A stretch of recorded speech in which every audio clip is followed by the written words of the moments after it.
berbagai macam hal, Ya, kebijakan pengendalian inflasi tentu sebetulnya membantu menjaga stabilitas harga di tingkat konsumen sehingga konsumsi tidak mengalami tekanan yang signifikan. oke.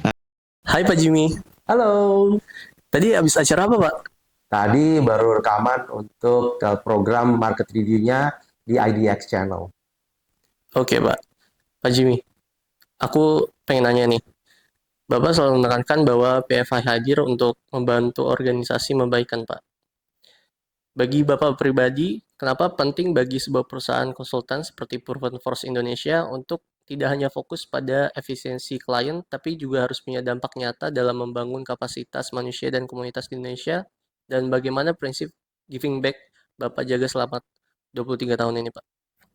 Terima kasih. Jadi memang kalau kita bicara tentang sustainability dari satu perusahaan, itu tidak akan terlepas dari profitabilitasnya.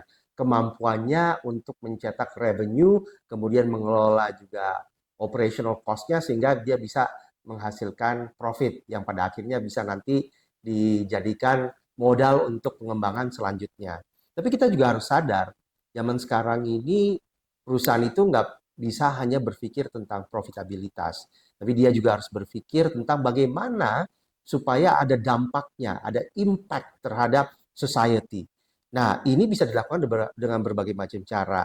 Memang secara tradisional, perusahaan itu mempunyai program-program yang sifatnya corporate social responsibility.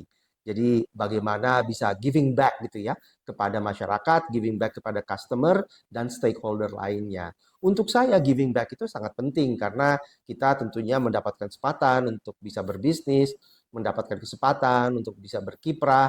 Nah, kita juga perlu tahu bahwa tidak semua orang beruntung seperti perusahaan kita, seperti diri kita. Maka kita harus lihat kantong-kantong mana yang perlu kita untuk bisa memberikan dampak gitu. Nah, tidak semua harus dalam bentuk uang, tapi bisa juga dalam bentuk community services atau pengembangan daripada komunitas. Bisa juga sharing knowledge gitu ya. Saya sering melakukan secara pribadi sharing knowledge baik di publik yang besar ya seperti tadi saya baru saja selesai memberikan pemikiran-pemikiran saya dalam satu acara talk show di TV, tapi bisa juga dalam skala yang lebih kecil lagi kita memberikan pencerahan ke anak muda. Saya sendiri sering ke SMA, ke SMP, ke universitas untuk memberi pencerahan kepada pemuda-pemuda kita dalam bagaimana mereka bisa menjadi entrepreneur yang baik, mereka menjawab tantangan masa depan dan masa kini untuk menjadi pribadi-pribadi yang sukses.